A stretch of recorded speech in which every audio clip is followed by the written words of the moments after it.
Welcome to Positive Atheism English channel. Today I am going to read out to you an article on an Indian test of Indian astrology, which was printed in the Skeptical Inquirer. Indian astrologers claim they can tell a person's intelligence from his or her horoscope, but 27 astrologers failed to perform better than chance when given 40 horoscopes of intellectually bright subjects and mentally handicapped subjects. In the world of astrology, India has many claims to fame.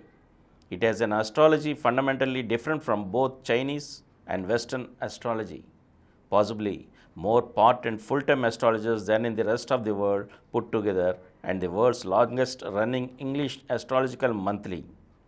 Its main government funding agency, the University Grants Commission, provides support for BSc and MSc courses in astrology in Indian universities. And as for the general public, one finds almost universal belief in it. Indian astronomer and astrology critic Balachandra Rao notes, the belief in astrology among our masses is so deep that for every trivial decision in their personal lives, like whether to apply for a job or not, they readily rush to the astrologers with their horoscopes.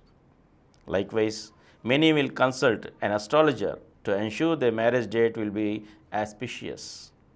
In 1963, the astrologer's advice, for example, led to a postponement of the wedding of the Crown Prince of Sikkim by a year. A day seen as generally auspicious can thus lead to a large number of weddings taking place, putting severe pressure on facilities like wedding halls, caterers, etc. Western astrologers are generally taught that astrology is non-fatalistic and therefore not a good bet for predicting events. Indian astrologers hold the opposite view, and every astrologer worthy of the name must be able to make such forecasts. Unfortunately, these predictions do not carry any controls.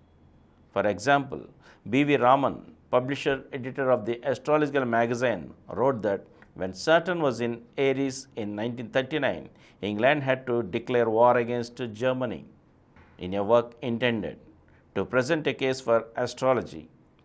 However, this reasoning fails to notice that Saturn was also in Aries in 1909 and 1968, when nothing much happened other than overseas state visits by Edward VII and Elizabeth II, respectively.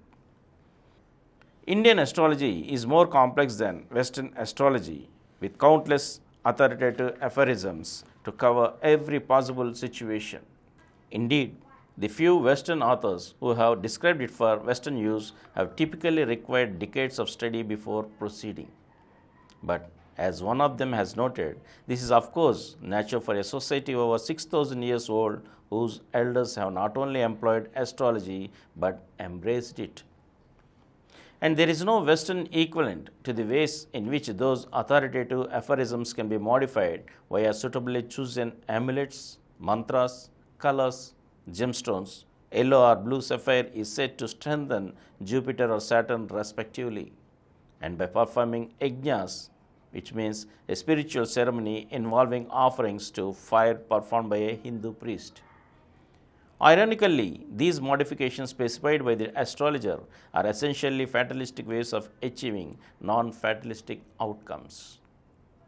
Indian horoscopes are a different shape from Western horoscopes, and their signs, houses, and aspects are calculated differently. They also differ in how they are interpreted. A Western-style interpretation focusing on the owner's personality and motivations would be rejected in India, where clients expect fortune-telling. Indian Nadi astrology has many variations, but if any of them worked it, it would be a miracle. Nadi astrologers, when approached by a client, are found to have a huge collection of horoscopes on ancient palm leaves, one of which turns out to be the client's. But a little thing shows that it is not as miraculous as it may seem. Consider the following scenario.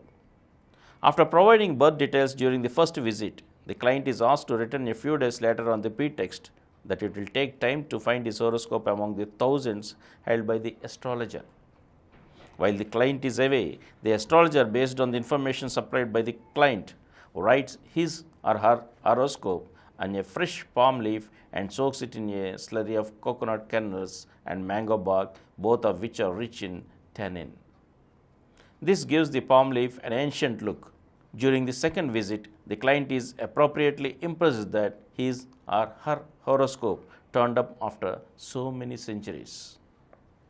In 1984, the first companies to offer computerized horoscopes appeared in India 17 years after they had started business in Europe. In 20 minutes, that is today, in just a few seconds, they could do the calculations that previously took 3 months. A computer horoscope may cost 25 rupees, about 50 cents for an ordinary one, and 50 rupees for a longer one, and more in big cities or air-conditioned centers. Predictions cost up to 500 rupees depending on the number of years ahead. Many websites offer free horoscopes. See, for example, as in the West, Indian astrologers immediately complained that the computer was devoid of institution and experience and did not meet their clients' need to talk and vent their feelings. Indeed, about 2 decades ago, an educated young man committed suicide after a computer horoscope predicted total failure in everything he did. Nevertheless, as in the West, computer horoscopes seem here to stay. In 1989, I was showing a visitor around my newly established astronomy center in Pune. At that time, we had just set up our new computer and I explained its capabilities to the visitor. At the end, I waited for any questions she may have had. Yes, she did have a question. Does this computer cast horoscopes? And from here, I shall continue it in the next episode again. Thank you. For more videos, please subscribe to our Positive Atheism English channel presented by Samaram channels, which has crossed more than 20 crore views. Please like, subscribe and share our videos, and for notification of our new videos, please click the bell icon.